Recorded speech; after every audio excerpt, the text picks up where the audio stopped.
My name is Elaine Turner, and I never imagined I'd be telling this story at 63 years old. For most of my life, I believed loyalty and sacrifice were the language of family. But on the night my daughter-in-law, Melissa, looked me in the eye and told me I wasn't welcome for Christmas, something in me cracked wide open. It happened in their kitchen, the smell of cinnamon cookies still in the air from the batch I had brought over, hoping to make things feel warmer between us. Melissa didn't even sit down. She stood by the counter, arms crossed her voice, steady, polished like she had rehearsed it. "Elaine," she said, "we think it's best if you don't join us this year. Brian's parents-in-law are hosting, and honestly, you just don't fit in." For a moment, I thought I had misheard. The plate of cookies grew heavy in my hands. My son Brian was in the living room pretending to scroll on his phone, unwilling to look at me. I forced myself to set the plate down on their marble counter and asked, "So after everything, after all these years, you're saying I don't belong at your Christmas table?" Melissa gave a polite smile that felt sharper than any blade. "It's not personal. It's just a different kind of gathering.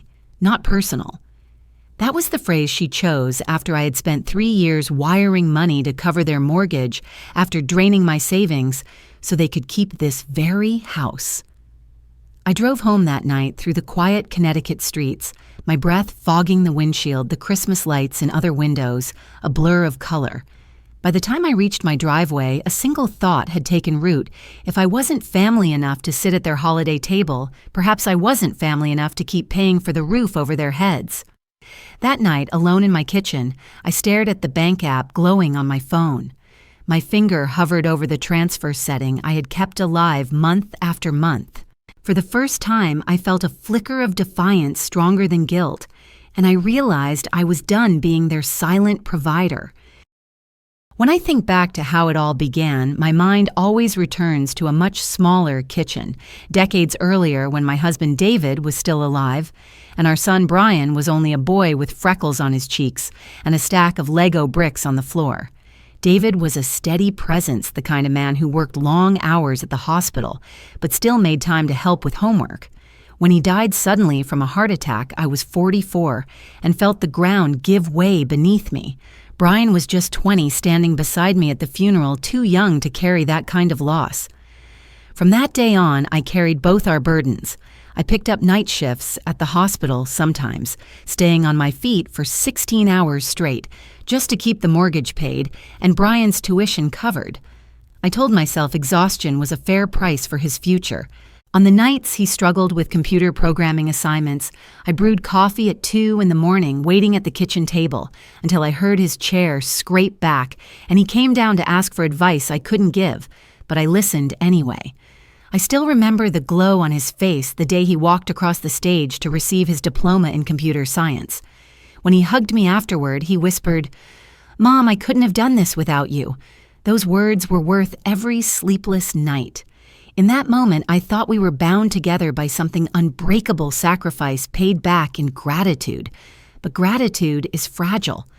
As years passed, the bond I thought was carved in stone began to feel like chalk on a sidewalk, bright at first, but easy to wash away. I didn't notice the change all at once. It began with small distances, the way he lingered less at Sunday dinners, the way his calls grew shorter. Still, I believed the sacrifices had built a foundation strong enough to hold us together. I couldn't imagine then how easily that foundation would be tested or how quickly it would begin to crack. The first time Brian brought Melissa home, I knew life was about to change. It was a spring evening and I had prepared a roast chicken, hoping to make her feel welcome. She walked in wearing a sleek cream-colored coat, her perfume filling the modest hallway of my little Cape Cod-style house. Her smile was polite, but her eyes scanned the living room like a real estate agent assessing a property lingering on the worn sofa, the faded curtains, and the old family photographs on the wall. "This is cozy," she said finally, and though her tone was smooth, I heard the unspoken judgment beneath it.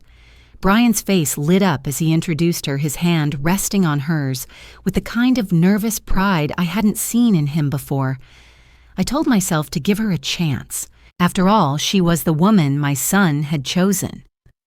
Over dinner, I tried to bridge the silence with questions about her work.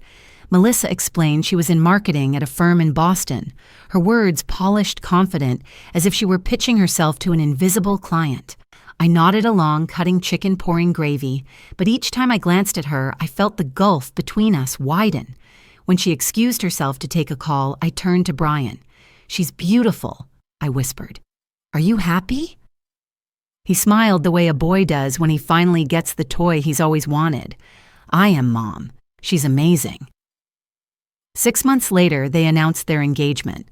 Melissa's family reserved the country club outside Boston, hired a top planner, and filled every corner of the event with orchids and ice sculptures. I stood there in my best dress, clutching a glass of champagne, watching my son swirl deeper into her world, while mine grew smaller with each passing hour. And yet when he leaned down at the reception and asked if I was having a good time, I forced a smile and told him, "Everything is beautiful. I'm so happy for you."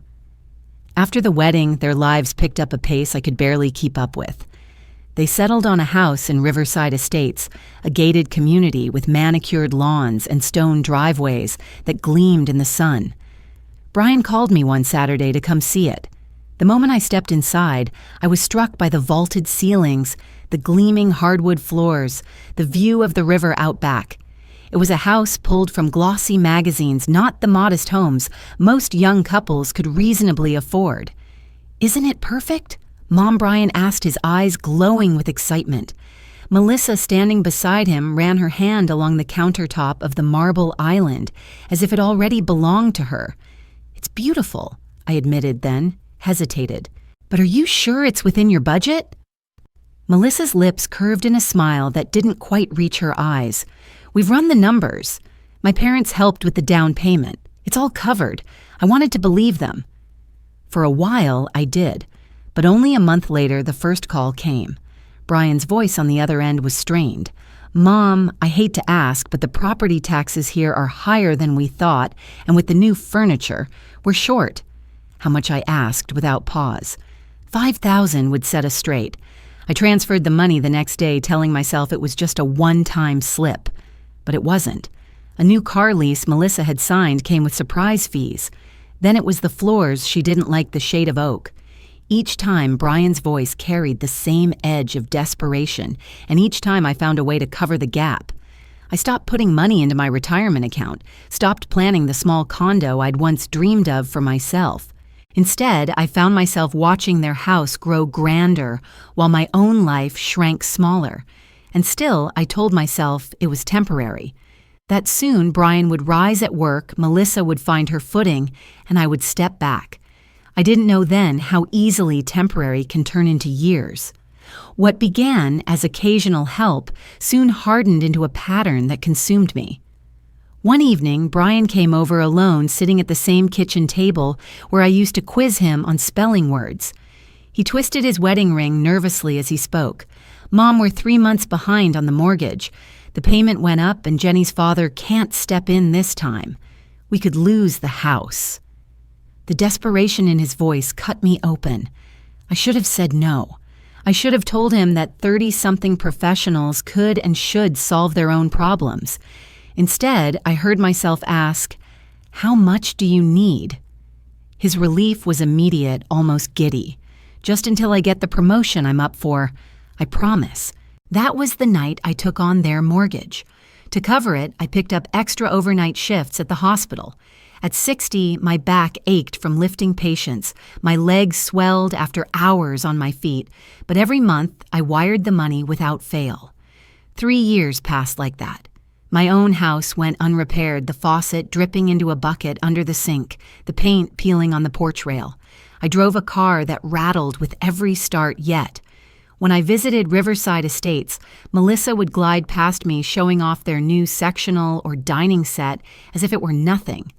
"Isn't it gorgeous?" she said once, gesturing toward a sprawling leather sofa. "We deserve to splurge a little. Mental health matters, right?" I bit my tongue thinking of the canned soup waiting for me at home. The more I gave, the more invisible I became. Sunday dinners turned into rare phone calls, then into text messages. I was no longer a mother or even a guest.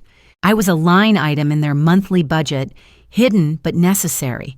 And yet I kept going, because I told myself this was what family did until the day my body finally forced me to stop. The cough started as a tickle in my throat, something I thought I could ignore. I pushed through my shifts downing coffee, telling myself it was just the winter air. But weeks later, I was leaning against the nurse's station, dizzy, fighting for breath. That's when Dr. Miller, the chief of medicine and an old colleague of my late husband, stopped me with a firm hand. "Elaine, enough. You're getting a chest x-ray. Tonight." The results came back the next morning: pneumonia. My body had finally rebelled against the years of exhaustion. Dr. Miller ordered me off work for a month, no exceptions. Lying in my bed that night, I stared at the ceiling, panic clawing at me. If I couldn't work, I couldn't send the mortgage payment. With trembling hands, I called Brian. It was Melissa who answered. "Melissa, it's me. I need to speak with Brian. It's important. He's in a meeting." "What's this about?" I swallowed hard. "The mortgage payment. I've been put on medical leave. I need you and Brian to cover it this month while I recover." There was a pause. Then her voice cooled. "So you're saying you won't be sending the money I can't, Melissa?" "I'm ill." The doctor. "We've already booked our ski trip in Vermont," she cut in. "We're counting on that money." Her words landed like ice in my chest. They had cash for vacations, but not for the roof over their heads. I whispered, "I've been covering your mortgage for 3 years. I thought maybe for 1 month," a short laugh sharp and dismissive. "Don't try to use your health as leverage, Elaine. You wanted to be involved in our lives. That was your choice." When I hung up, the silence in my house felt heavier than ever. For the first time, I saw the truth without disguise. To them, my sacrifices were not gifts. They were obligations. 2 days later, still weak from fever, I sat at my kitchen table with my phone in hand. The mortgage transfer was set to go out automatically as it had for years.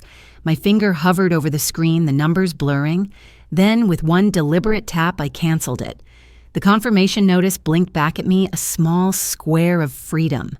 I half expected the world to fall silent after that, but instead, my phone erupted. Texts from Brian, missed calls stacked one after another. "Mom, did you forget? The bank says no payment came through." By the 3rd day, Melissa sent her own message. "We're very disappointed. Thought you cared about our family. Guess we know where we stand now." Their anger should have crushed me, but strangely, I felt calm. I brewed tea, wrapped myself in a blanket, and for the first time in years, slept through the night without setting an alarm for an extra shift. The calm didn't last long. That Saturday, a black sedan pulled into my driveway. Out stepped Richard Reed, Melissa's father, his cashmere coat pristine against the winter wind. He didn't ask to sit. He stood stiffly in my living room, scanning the furniture with the same disapproval his daughter carried.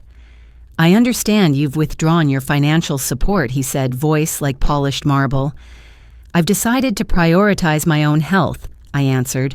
He clasped his hands behind his back. "Your decision creates hardship. With the holidays approaching, they have obligations, social ones. A more gradual transition would have been considerate." I almost laughed. They chose vacations and new furniture over paying their own mortgage. That isn't my responsibility. Then, as if rehearsed, he pulled out a checkbook. "If you resume the payments through New Year's, I'll compensate you. Think of it as a consulting fee." I stared at him, stunned. "You want to pay me to keep paying my son's bills?" His expression didn't waver. Mine did. For the first time, I felt anger stronger than guilt. "If you wish to support them, Mr. Reed, do it yourself." "I won't." The last thing I expected was a call from Melissa herself. Her voice on the line was tight-stripped of the polished confidence she usually wore like armor. "Elaine, can we meet? Just us. Please." Curiosity outweighed caution. We met at a cafe downtown, a place bustling with holiday shoppers. Melissa sat in the corner, her coffee untouched, her eyes rimmed red. She leaned forward and lowered her voice. "Did you know about the gambling?" The word hit me like a stone. Gambling. "What are you talking about?" She studied my face, then exhaled as though she'd been holding her breath for years. "So you didn't know? I thought maybe you were covering for him." Piece by piece, she laid out a truth I hadn't dared imagine. The nights Brian said he was working late were often spent hunched over online betting sites. The sudden emergencies that drained my savings, many had gone straight to poker tables and sports books. When she confronted him, he promised to stop. For a while, he did. Then it started again. Deeper, angrier, hidden behind secret accounts and cash withdrawals. Tears welled in her eyes as she whispered, "Last week he lost $5,000 at a casino outside town. He came home at 3 a.m. and told me not to worry that his system would win it back. He said if things got tight, you'd step in again." The air around me seemed to tilt. My overtime hours, my postponed retirement, every ache in my bones, fuel for an addiction I hadn't even known existed. Melissa's voice broke. I was so busy trying to impress my parents to keep up appearances, I ignored the signs. "I'm sorry, Elaine, for everything." For the first time, I saw her not as the woman who had pushed me out, but as someone trapped in the same web of lies. And beneath the shock, a new emotion stirred resolve. Christmas morning arrived with snow blanketing the streets soft and quiet, as if the world itself wanted peace. Inside my house, Melissa sat at my kitchen table, her suitcase tucked against the wall. She had shown up before dawn, eyes swollen from crying, saying she needed space from Brian after another night of shouting. I gave her the guest room and poured coffee, both of us knowing the calm wouldn't last. By noon, the doorbell rang with a violent insistence. When I opened it, Brian stood there, his hair uncombed his face, pale and tense. "Where is she?" he demanded, trying to peer past me. "She needs time, Brian," I said, stepping into the doorway, blocking his view. His laugh was bitter. "Time she's filling your head with lies, isn't she? You always wanted her to hate me. Now you've succeeded." I shook my head, my voice low but steady. "No one made me see the truth. You did that yourself." He tried to push forward, but I held my ground. "Brian, stop. If you force your way in, I'll call the police." His eyes widened as if the word itself was betrayal. "You'd call the cops on your own son." "On Christmas, I don't want to." I said, my chest tight, "but I will if it means protecting this house and the people inside it." For a moment, his anger faltered, replaced by something lost, almost childlike. Then his shoulders slumped. "She can't just walk away. She can't." "Maybe she can," I replied softly. "And maybe you should think about what drove her to this point." He turned, muttering, "This isn't over," before trudging back to his car. I stood at the door long after the engine faded, my hands trembling. For the first time, I had drawn a line he couldn't cross, and though my heart ached, a strange strength settled in its place. In the weeks that followed, the quiet inside my house felt different. It wasn't the lonely silence of being forgotten. It was the stillness of healing. Melissa stayed with me for a short while, helping in small ways, folding laundry, chopping vegetables for soup, leaving little thank you notes by the coffee maker. It was strange how quickly the walls between us softened. We were two women who had once been rivals, now bound together by the wreckage Brian had left behind. Melissa began attending therapy sessions on her own, determined to understand why she had enabled Brian's spiral for so long. She came home one afternoon and told me she had started looking for her own apartment, something small where she could rebuild her life without the weight of his debts. I saw in her eyes the first spark of independence. For me, the transformation came in quieter ways. I accepted Dr. Miller's offer to return on reduced hours, working days instead of nights. My body ached less, and I found I had the energy to say yes when neighbors invited me for coffee, or when a friend asked me to join a book club. For years, I had said no to everything except Brian. Now I was learning to say yes to myself. One Saturday, Dr. Miller asked if I would join him at a chamber music concert at the university. I hesitated, then surprised myself by agreeing. Sitting beside him in that small concert hall, listening to violins swell against the winter air, I felt something stir inside me that I thought had long since gone possibility. As January unfolded, Melissa moved into her apartment. I helped her carry boxes, and when we hugged goodbye that night, she whispered, "Thank you for giving me a safe place to start over." For the first time in years, I felt as if I had given something that truly mattered, not money, not sacrifice, but space, for someone else's healing. A year later, the world looked different, though my house still stood on the same quiet street. Winter had returned, but this Christmas felt nothing like the last. The lights on my porch twinkled because I wanted them to, not because I hoped to impress anyone. Inside, the smell of ginger cookies filled the air as I set an extra plate at the table for Melissa, who was stopping by after work. She was no longer the polished woman who once dismissed me as not fitting in. Now she lived in a modest apartment downtown, holding a steady job at a small marketing firm. She still carried scars from her marriage, but she laughed more easily, spoke with honesty, and treated me like family, not out of duty, but out of choice. As for Brian, he had finally entered a treatment program.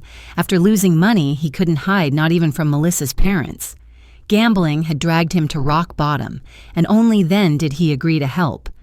I visited him at the clinic once, and for a fleeting moment, I saw the boy with freckles, again the boy who once whispered he couldn't have graduated without me. He has a long road ahead, but at least he is on it. My own life had stretched wider than I ever imagined. I retired fully from the hospital that spring, though I still volunteer once a week. I tend to my garden, join neighbors for coffee, and yes, I've even begun seeing Dr. Miller regularly. We share dinners, concerts, and quiet evenings, and his presence reminds me that companionship isn't reserved for the young.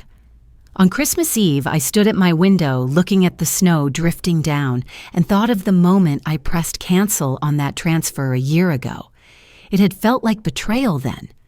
Now I knew it was love in its truest form, the kind that sets boundaries, that says no more, that chooses dignity over dependence.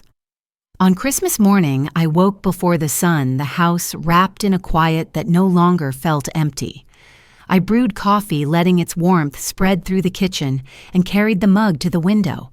Outside, the snow glowed pale blue, the kind of hush that makes the world feel like it's holding its breath. For the first time in decades, I wasn't hurrying to clock into a double shift or wiring money to someone else's account. I was simply living in my own moment. Later that afternoon, Melissa arrived with a small poinsettia in her arms. "It's not much," she said shyly as she set it on my table. But to me, it was everything a sign that she no longer measured love in grand gestures, but in sincerity. We shared a meal together, just the two of us, and when she laughed at one of my old stories about Brian's boyhood mishaps, I realized our bond was no longer forced. It was real. I thought of Brian often, of course. His path through recovery was uneven, marked by progress and setbacks. But at least he was walking it himself. No more ATM mother smoothing over the cracks. No more illusions that sacrifice could substitute for responsibility. That night, as the lights from the tree reflected in the window, I opened a leather-bound journal Dr. Miller had given me. On the first page, I wrote, "This year, I stopped paying their mortgage. Instead, I invested in myself." Because that's what this journey had been, a hard-earned investment in dignity, boundaries, and truth. I once believed being a good mother meant giving until nothing was left. Now I know better. Sometimes the bravest love is the kind that refuses to enable the kind that risks rejection to protect what is sacred. As I closed the journal, I felt no bitterness, only peace. I had kept my son afloat for years, but in saving him from consequence, I nearly drowned myself. Canceling those payments saved me, and maybe in time, it will save him too. And that I realized with quiet certainty is the kind of love that lasts.